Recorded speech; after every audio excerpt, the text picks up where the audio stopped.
வணக்கம். இப்போ நான் சட்டுன்னு ஒரு சிக்கன் கிரேவி செய்ய போகிறேன். அதுக்கு கொஞ்சமாக ஒரு ஸ்பூனு எண்ணெயை ஊற்றிட்டு அதில் கொஞ்சோண்டு பெருஞ்சீரகம், கிராம்பு, பட்டையெல்லாம் போட்டு வெடிக்க வச்சுட்டு மிளகாத்தூள் இருக்குது பாருங்கள், இந்த கறியை போட்டு சிக்கனை போட்டு நல்லா ஒரு வதக்கிட்டு மிளகா பொடி, உப்பு போட்டு மறுபடியும் ஒரு வதக்கி வச்சுருக்கிறேன்.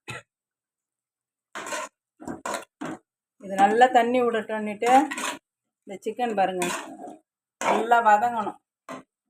எவ்வளோக்குள்ள வதங்குதோ டேஸ்ட்டாக இருக்கும் நல்லா. இப்போ நான் தேவையான பொருள் போய் எடுத்துன்னு போய் அரைச்சின்னு வர போகிறேன். சிக்கன் இதுமாரி கிழிச்சு விட்டு வாங்கின்னு நம்ம சமைச்சோன்னா அதில் நல்லா அந்த லெக் பீஸில் இந்த சாறுலாம் நல்லா அந்த மிளகா பொடி, காரம்லாம் நல்லா உள்ளே போகும். உப்புலாம் ஈரலும் வாங்கின்னு வந்தோம்னாக்கா இதுமாரி போட்டு வறுத்து பிள்ளைங்களுக்கு கொடுத்தோம்னா நல்லா சத்து இதுமாரி வறுக்கலாம். இப்போ இதுக்கு தேவையான அளவு தண்ணி ஊற்றிடுறோம்.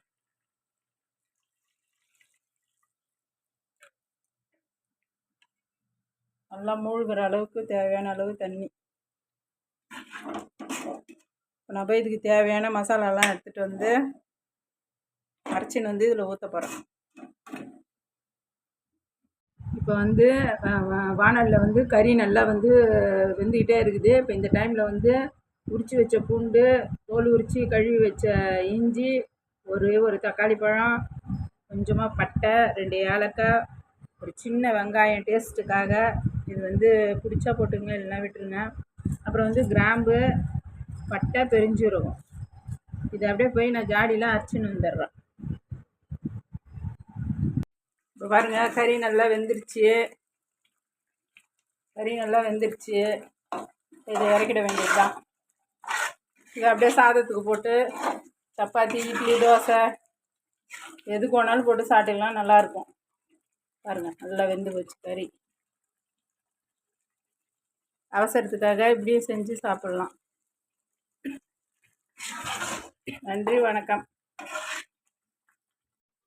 இப்போ கறி கொஞ்சம் லைட்டாக வெந்துனே இருக்குது. இப்போ இந்த ஸ்டேஜில் நம்ம அரைச்சி வச்சோம் பாருங்க, காமிச்சோம் இல்லைங்களா, அது எல்லாத்தையும் அரைச்சிட்டேன்.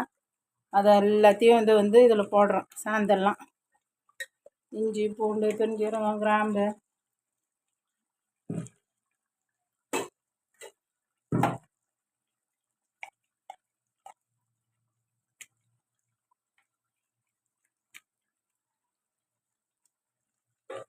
எல்லாத்தையும் போட்டுட்டு ஒரு வதக்க போகிறோம்.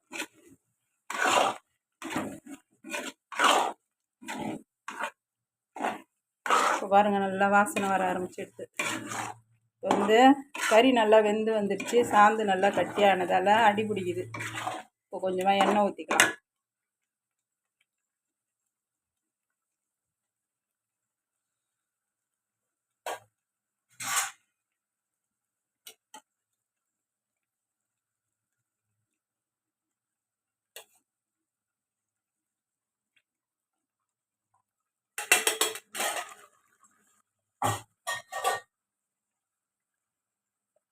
நல்லா தொழி விடுவோம்.